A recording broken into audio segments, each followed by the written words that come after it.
This is the story of a man named Stanley. Stanley worked for a company in a big building where he was employee number 427. Employee number 427's job was simple. He sat at his desk in room 427 and he pushed buttons on a keyboard. Orders came to him through a monitor on his desk, telling him what buttons to push. All of his co-workers were gone. What could it mean? Stanley decided to go to the meeting room. Perhaps he had simply missed a memo. No matter how hard Stanley looked, he couldn't find a trace of his co-workers.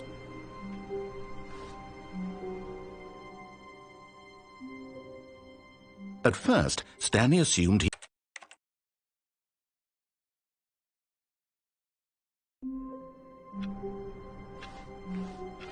all of his co-workers were gone. What could it mean? Stanley decided to go to the meeting room. Perhaps he had simply missed a memo.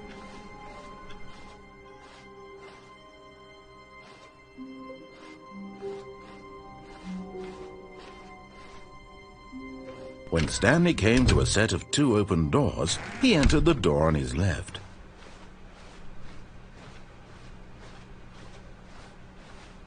Yet there was not a single person here either. Feeling a wave of disbelief, Stanley decided to go up to his boss's office. Coming to a staircase, Stanley walked upstairs to his boss's office.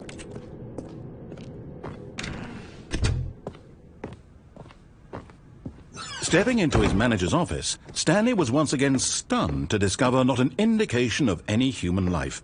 Shocked, unraveled, Stanley wondered in disbelief who orchestrated this. What dark secret was being held from him? What he could not have known was that the keypad behind the boss's desk guarded the terrible truth that his boss had been keeping from him. And so the boss had assigned it an extra secret PIN number, 2845. But of course, Stanley couldn't possibly have known this.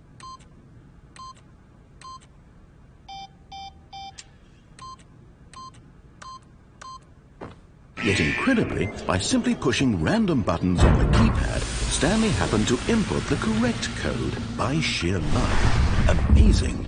He stepped into the newly opened passageway.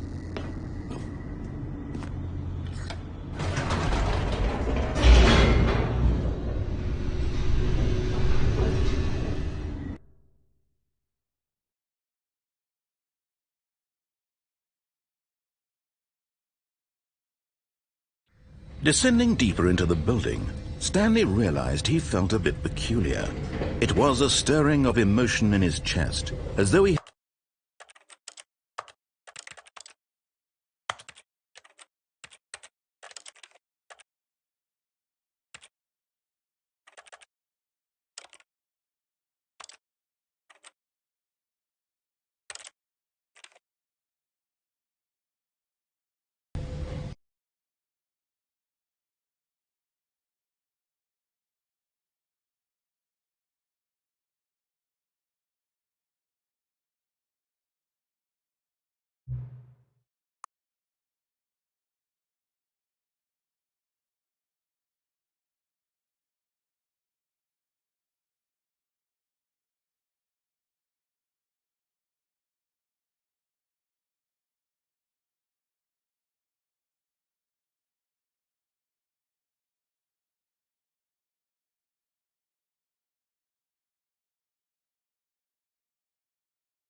All of his co-workers were gone. What could it mean? Stanley decided to go to the meeting room. Perhaps he had simply missed a memo.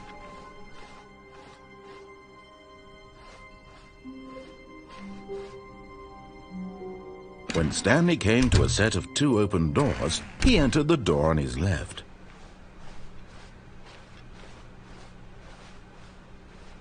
Yet there was not a single person here either. Feeling a wave of disbelief, Stanley decided to go up to his boss's office, hoping he might find an answer there. Coming to a staircase, Stanley walked upstairs to his boss's office.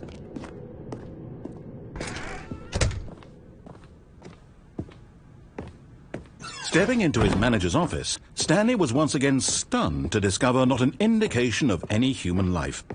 Shocked, unraveled, Stanley wondered in disbelief who orchestrated this. What dark secret was being held from him? What he could not have known was that the keypad behind the boss's desk guarded the terrible truth that his boss had been keeping from him. And so the boss had assigned it an extra secret PIN number, 2845.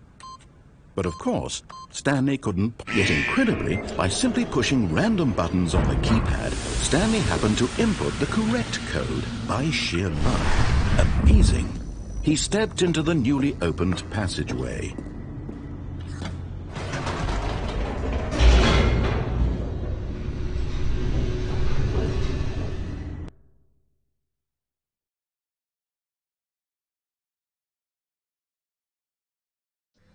Descending deeper into the building, Stanley realized he felt a bit peculiar. It was a stirring of emotion in his chest, as though he felt more free to think for himself, to question the nature of his job. Why did he feel this now, when for years it had never occurred to him? This question would not go unanswered for long. Stanley walked straight ahead through the large door that read Mind Control Facility.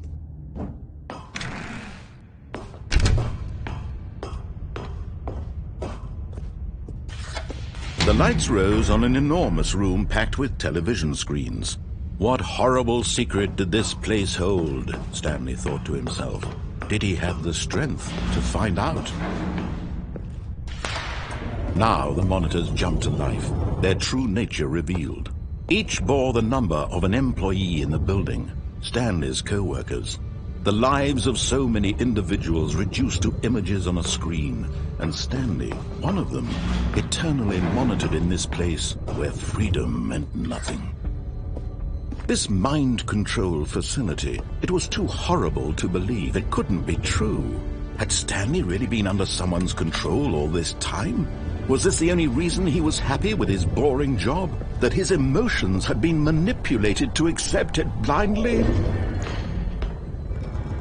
No, he refused to believe it. He couldn't accept it. His own life in someone else's control? Never! It was unthinkable. Wasn't it? Was it even possible? Had he truly spent his entire life utterly blind to the world?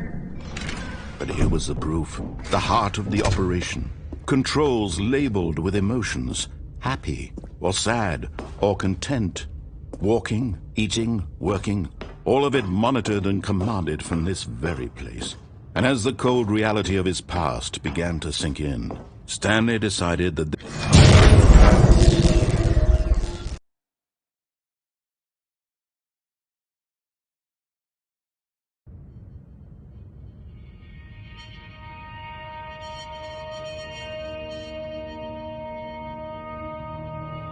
blackness and a rising chill of uncertainty. Was it over? Yes! He had won! He had defeated the machine, unshackled himself from someone else's command. Freedom was mere moments away. And yet, even as the immense door slowly opened, Stanley reflected on how many puzzles still lay unsolved. Where had his co-workers gone? How had he been freed from the machine's grasp? What other mysteries did this strange building hold? But as sunlight streamed into the chamber, he realized none of this mattered to him, for it was not knowledge or even power that he had been seeking, but happiness. Perhaps his goal had not been to understand, but to let go. No longer would anyone tell him where to go, what to do, or how to feel. Whatever life he lives, it will be his. And that was all he needed to know. It was perhaps the only thing worth knowing. Stanley stepped through the open door. Stanley felt the cool breeze upon his skin, the feeling of liberation, the immense possibility of the new path before him. This was exactly the way, right now, that things were meant to happen. And Stanley was happy.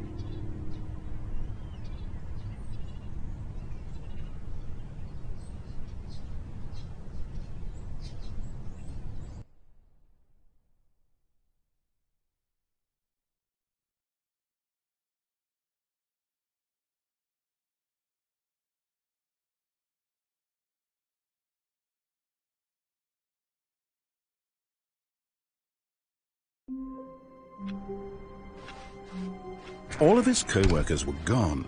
What could it mean? Stanley decided to go to the meeting room. Perhaps he had simply missed a memo.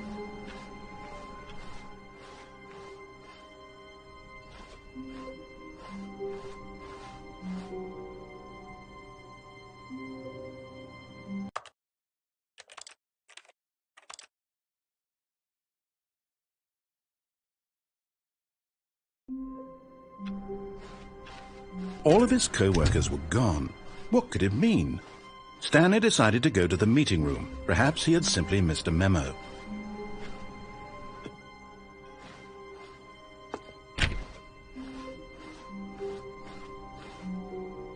When Stanley came to a set of 2 open... This was not the correct way to the meeting room, and Stanley knew it perfectly well. Perhaps he wanted to stop by the employee lounge first, just to admire it. Ah, yes, truly a room worth admiring. It had really been worth it, but eager to get back to business, Stanley took the first open door on his left.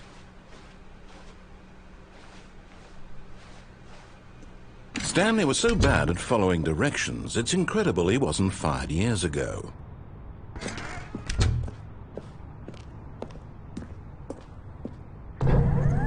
Look, Stanley, I think perhaps we've gotten off on the wrong foot here. I'm not your enemy, really, I'm not. I realize that investing your trust in someone else can be difficult, but the fact is that the story has been about nothing but you all this time. There's someone you've been neglecting, Stanley. Someone you've forgotten about. Please, stop trying to make every decision by yourself. Now, I'm not asking for me, I'm asking for her. This is it, Stanley. Your chance to redeem yourself. To put your work aside. To let her back into your life. She's been waiting. That's her, Stanley. You need to be the one to do this. Oh, no, you can't. Did you just unplug the phone? No, that wasn't supposed to be a choice. How did you do that? You actually chose incorrectly? I didn't even know that was possible. Let me double check.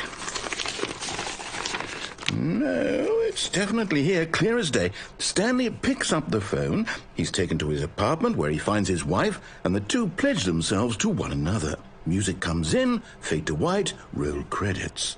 Not picking up the phone is actually somehow an incorrect course of action. How is that even possible? None of these decisions were supposed to mean anything. I don't understand. How on earth are you making meaningful choices? What did you... Wait a second. Did I just see... No, that's not possible. I can't believe it. How had I not noticed it sooner? You're not Stanley. You're a real person. I can't believe I was so mistaken. This is why you've been able to make correct and incorrect choices. And to think I've been letting you run around in this game for so long. If you'd made any more wrong choices, you might have negated it entirely. It's as though you completely ignored even the most basic safety protocol for real-world decision-making. Or did you not grasp the severity of the situation? Well, I won't have that kind of risk on my watch. I'm going to stop the game for a moment so we can educate you properly on safe decision-making in the real world. Please observe this helpful instructional video. Choice. It's the best part of being a real person. But if used incorrectly, can also be the most dangerous. For example, in this scenario, a hypothetical real person named Rupert has a choice. He could invent a machine that eliminates food shortages across the world to make life better for all people. Or he could spend years of hard work forgetting how to read. Which choice would you make? Remember that unlike here, the real world makes sense, and at no time should you make a choice that does not conform to rational logic. If you find yourself speaking with a person who does not make sense, in all likelihood, that person is not real. Allow the person to finish their thought, then provide an excuse why you cannot continue talking. Turn to a partner and practice saying, "My goodness, is it 4:30? I'm supposed to be having a back, sack, and crack."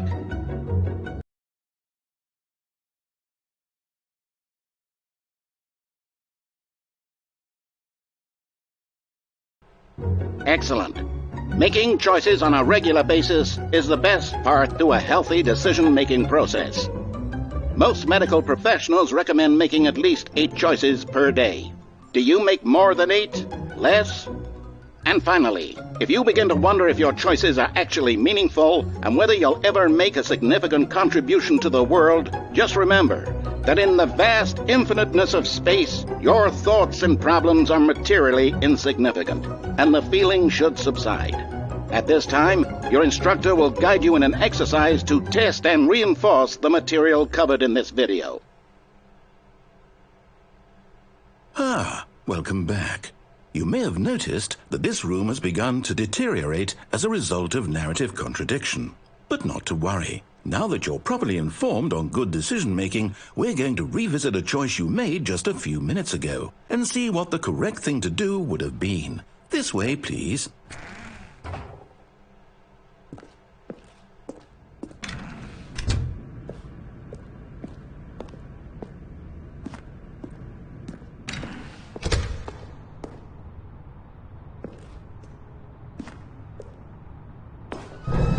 Now that we know your choices are meaningful, we can't have you jumping off the platform and dying. Imagine the main character dying senselessly halfway through the story. That story would make no sense at all. We just need to get you home as soon as possible before the narrative contradiction gets any worse. Unfortunately, it seems this place is not well equipped to deal with reality.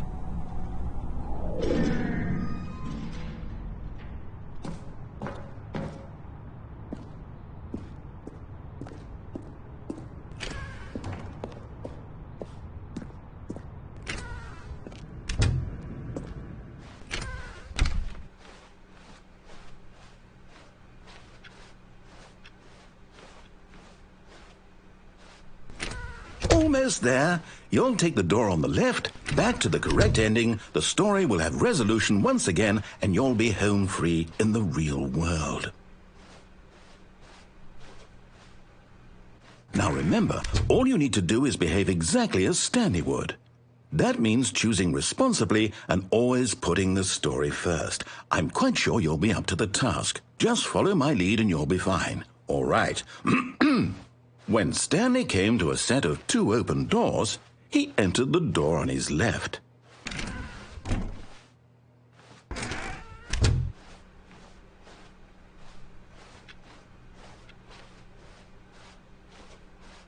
Yet there was not a single person here either. Feeling a wave of disbelief, Stanley decided to go up to his boss's office, hoping he might find an answer there. Coming to a staircase, Stanley walked upstairs to his boss's office.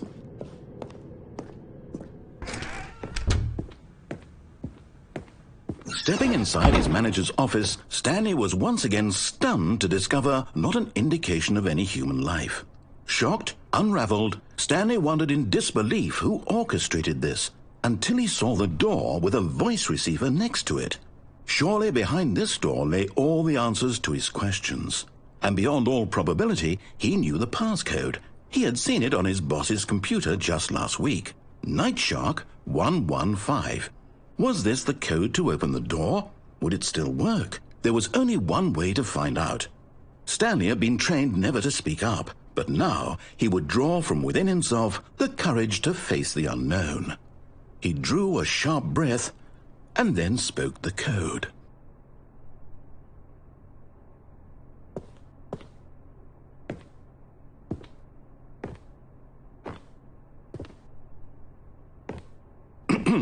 Stanley spoke the code. Nightshark 115. He spoke it into the receiver, right there on the wall.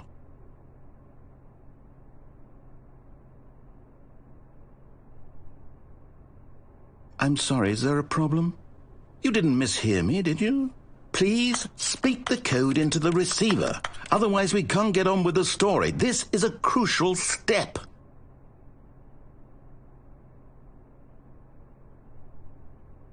Okay, fine, you're not going to do it, but you know what? It's pretty humiliating to bring you this far, only for you to suddenly decide you have better things to do. I asked you for this one single thing, for your respect. The kind of respect Stanley shows for his choices. He knows what it means to take a story seriously. If you didn't want to see what I had to show you, then why did you come here? You had a choice, you know. You could have gone through the door on the right. You could have done whatever the hell you wanted over there. Why did you come this way? Speak. Say something to me. Explain yourself, you coward. You behave exactly as Stanley would. That means choosing responsibly and always putting the story first. I'm quite sure you'll be up to the task. Just follow my lead and you'll be fine. All right. When Stanley came to a set of 2 open doors, he entered the door on his left. No! Why did you do that? Quickly, hurry back in the other direction. Perhaps we're not too late.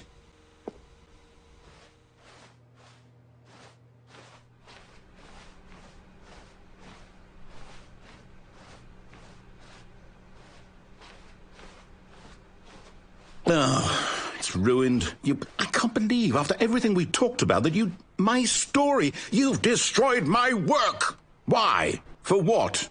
What did you get out of that? What did you think was so special about seeing the game undone, left here like so much garbage? It's worthless now. And what am I supposed to do? Even if there were a way to continue, would it be worth it? To know that my story is now incorrect? How can I go back to that? I can't erase that knowledge. I'll have to live with it forever, reliving its impossibility forever. I couldn't live that way. Is it better to shut the game down entirely? To willingly destroy all of my work? I don't know. What's the answer? What do I do? What do I do? What do I... No, I have to. I have to shut the game down. I have to. I have to.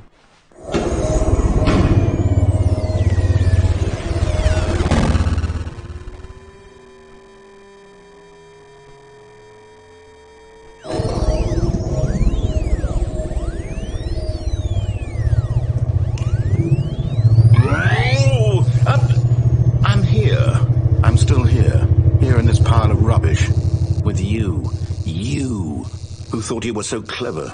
Now look where we are. My entire game is destroyed. It was the only thing in the world that was mine, and you've run it into the ground. What, did you think that would be funny? You just had to see? Didn't I impress upon you how important it was to be like Stanley? He actually knows how to do what I tell him to. He understands that if I say to do something, there's a damn good reason for it. That thought hadn't even occurred to you, had it? That there's a world outside of you? You're a child. Oh, my story. If you'd just gone through the door on the left, you would have seen it. There was a whole underground facility. You would have destroyed it and been victorious. It would have been so perfect. I worked so hard on it. I tried so hard to make... When Stanley came to a set of 2 open doors, he entered the door on his left. Stanley? Hello? Is everything okay? Stanley, please. I need you to make a choice. I need you to walk through the door. Are you listening to me? Can you hear me? Is everything all right? Stanley, this is important. The story needs you. It needs you to make a decision. It cannot exist without you. Do you understand me? Whatever choice you make is just fine. They're both correct. You cannot be wrong here. We can work together. I'll accept whatever you do. I simply need you to take that step forward, please. Choose. Do something. Anything. This is more important than you can ever know. I need this. The story needs it. So, you hear me? Are you there? Are you listening to this? Stanley, are you there? Okay. It's okay, I can wait. You need time to decide. Time to make sure your choice is correct. That is the best choice. That's all right. I'll wait for you to decide what's the right thing to do. Take as much time as you need.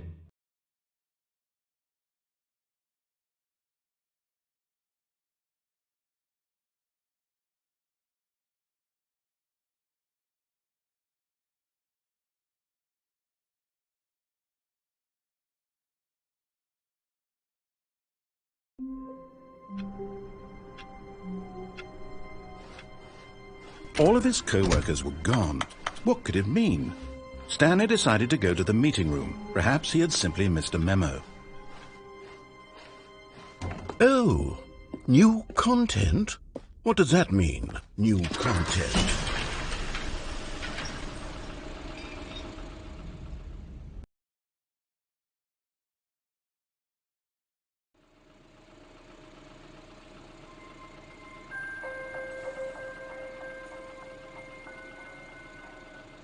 Hello, and thank you for playing the Stanley Parable Ultra Deluxe.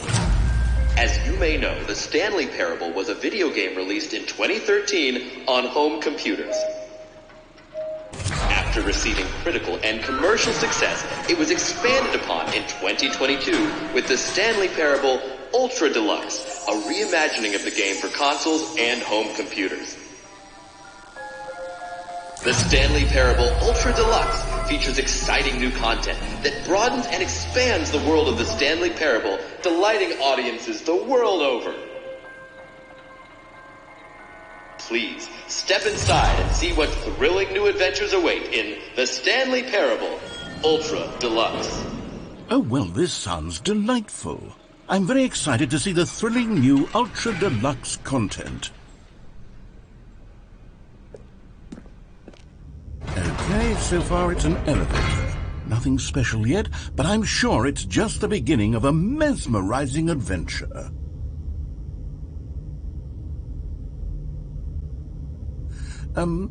Is it broken? What's going on here? Should we be moving somewhere or... Oh, here we go. All right, finally, at long last, it's on to the new content. I've never been more ready. Let's do it.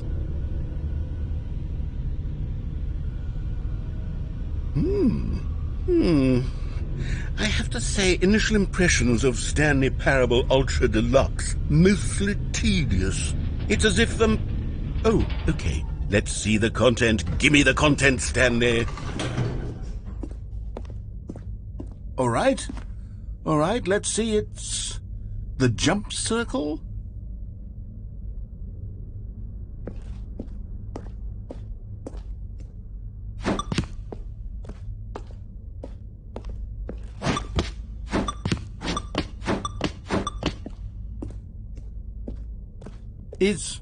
Is that it? Surely that's not all the new content. There has to be something else, right? Goodness. Another elevator. Stanley, I have to say, initial impressions of this game are not positive. It's just elevators and jumping. Is this what passes for exciting new content? If this is new content, then I could just read you the whole dictionary. There's 20 hours of new content right there. Hell, I could count to 30 trillion. You could put that on the box. The Stanley Parable Ultra Deluxe, now with over 1,000 hours of new content. And oh, wait, there's more. Very good. Yes, I knew there had to be something else. Let's see it. I'm ready for whatever it is.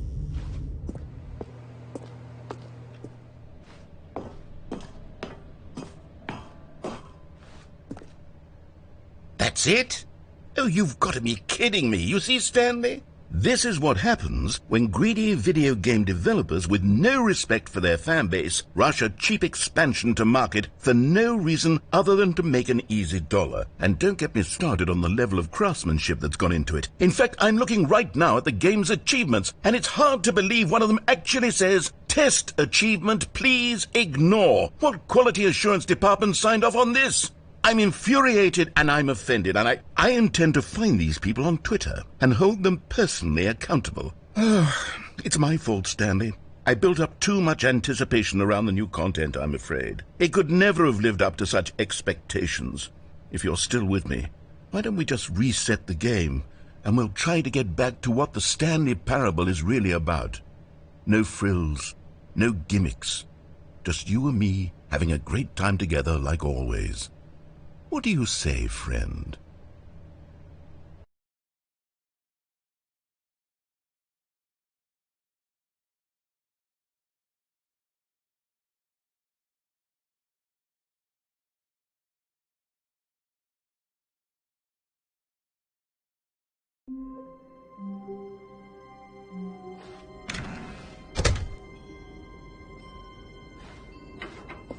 Psst. Stanley! Come over here, in the vent. I want to show you something. Oh, you don't want to see the cool surprise I made for you? Well, fine. You're a dork anyway, so who cares?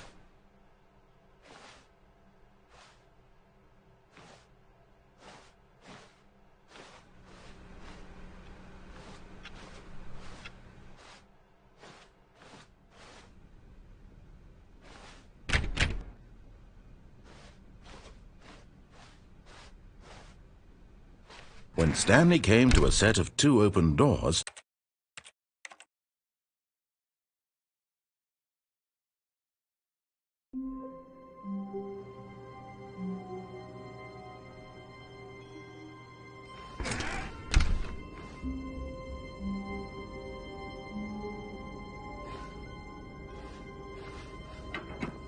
Psst!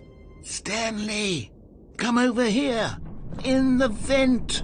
I want to show you something.